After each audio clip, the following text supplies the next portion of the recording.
Here we go. Welcome back to Lenz Comic Corner, Classic Lesson Known Classic. This is episode number 32. I think it's 7. I think it is. Let me take a look at this one. Yeah, it's 3207, Doubleshot number 3101.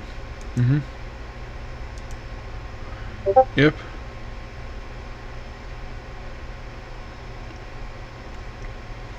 Yeah, first up we have a Teen Miniatures book, and the other one is from the Ultimate line. The last of the ones I have to discuss right now until whenever release in our trade paperback. So, first up, basically we have is Teenage Mutant Ninja Turtles Jennika. This actually contains her first of 2 miniseries. It also contains some issues of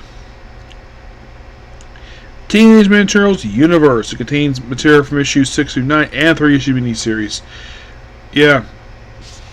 So basically, it's written and drawn by what's called What's a Ninja, written and drawn by Bram Ravel. A Cure for You is also by Brennan Ravel. Time and Again is Randall Paulson. Wisecracking, it's Randall Paulson. And What If? Same person. So, what is a ninja? It's got really good artwork. It's basically looking like Raphael beats people up, and it's just kind of basically it's a quick little short story thing. Explain what ninja is. This is take place prior to Jennika getting her own solo book, and finally we have our solo book where she's here as the ninja.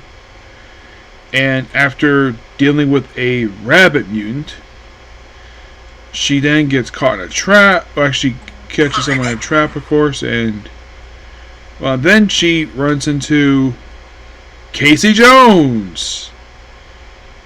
You know, the character, so if Campbell forgets the fact this character exists, so she barely features him in his whole run. In her run, yes. So, afterwards, she looks at this billboard with this beautiful woman who wears a sheet. It's like, I can tell by the way the artwork is written here. It's like Jennika really misses being human. That she doesn't like being a turtle very much at all. So after dealing with the rabbit, of course, and she goes to a club. And beats her heel up, and then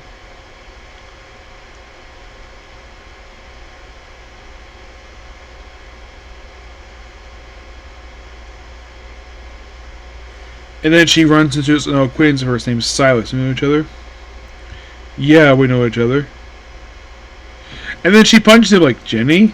Is that you? Baby, it's great to see you again. Yeah, and the whole thing is basically, well, he gets caught up in something she does not want to get part of, but she's forced to, kind of. More like coerced. Involved this little minor escapade of a little adventure for her. And then she runs to another acquaintance of hers who, despite becoming human, he doesn't look that much different, except he's got ears. Yeah. So fights his little thugs. It happens in the last issue of this book. Yeah. And he's like, don't follow me. And then you see her look at the bulletin board again, rise up a truck, and then we have another story featuring her prior to. So this is a story kind of basically featuring her, but prior to her joining the Foot Clan, where she was a former prisoner. And just other short stories involving her, which they threw in here. Probably because basically they need something with these short stories to come with Jennika, and then last story is here playing video games with turtles. And that's it. And a bunch of covers. Lots and lots of covers. One cover here seems like it's a nod to an old Wolverine cover. This is actually okay. I do like the fact they also have like a timeline, basically of her timeline prior to this. So there's that. I give the book roughly a 8 out of 10. I do enjoy the arc at this point. Just okay. But that's kind of for Jennika. I'll review the second one. So next up we have is, as of right now, this is the last Ultimate trade to cover until they release another one. We have Ultimate X-Men Volume 1, Fated and Haters. Fears and Haters. Written and drawn by Peach Momoko, who previously did the Demon Wars miniseries. Yep. This collects the first 6 issues of Ultimate X-Men Volume 2. Though this is the 3rd book in this line. Yes, because there was an Ultimate Comics one. Yes. Now here's the thing. Despite being called Ultimate X-Men, it technically does feature any of the X-Men. Like, no Wolverine here. He gets his own solo book later on. Which in the book he's not called Wolverine, he's called Winter Soldier for some reason. Colossus is over in the Ultimates book. Storm is over in Black Panther. You think, okay, what about the rest of the X-Men? Presumably some of them are dead because a lot of characters got killed off prior to the start of this whole universe thing. Oh, by the way, the starring cast of this book is like Armor. It's like this book is, it's all set in Japan. It's like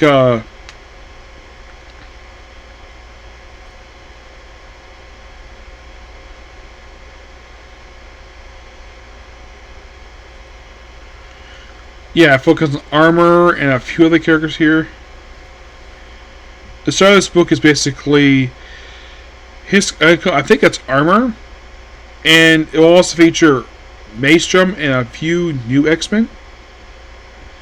Yeah, and it's done like it's the best way to describe this book. It's like Peach Momoko want to do a Japanese manga American style. That's kind of this book is. Despite being kind of part of the universe, it doesn't feel like it per se.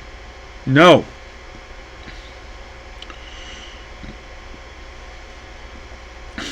Like, she finds out about her armor, of course, that she has, and there's a girl with lightning bolt earrings. You think, oh, is that Storm? No. And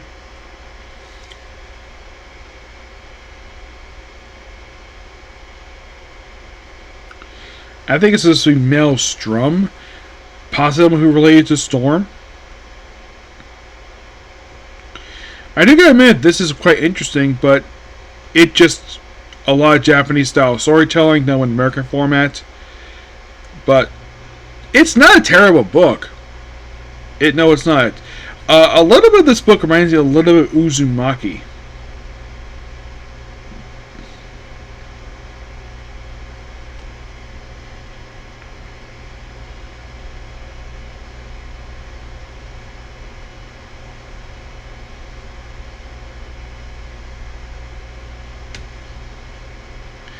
Yeah, and then of course comes a moment where her father is not even talking to her mother for some reason. Like, didn't leave him. Who needs him anyway? They're talking father like that. Then he gets up, and she gets very defensive, puts her arm up, he moves it and slaps her. And then she proceeds to use her powers to get the whole apartment wet. Yep, and that's kind of the backstrip how, like, and then father tells her to get out because calls her a punk because she's got mutant powers. Unlike in the original Ultimate X-Men book where if you're a mutant, run away because they're hated and feared. I like the Mirror-Verse, which is fine. It's not like mass hysteria like it is in the Ultimateverse. Yes, it's like, yeah, people are kind of afraid of them, but not to the point where like the whole crowds are simply running away from a single mutant who did practically nothing. It's kind of a gag per se, and then aside from Maelstrom and Armor, like, do we get any other characters who is kind of an X-Men character? Excuse me.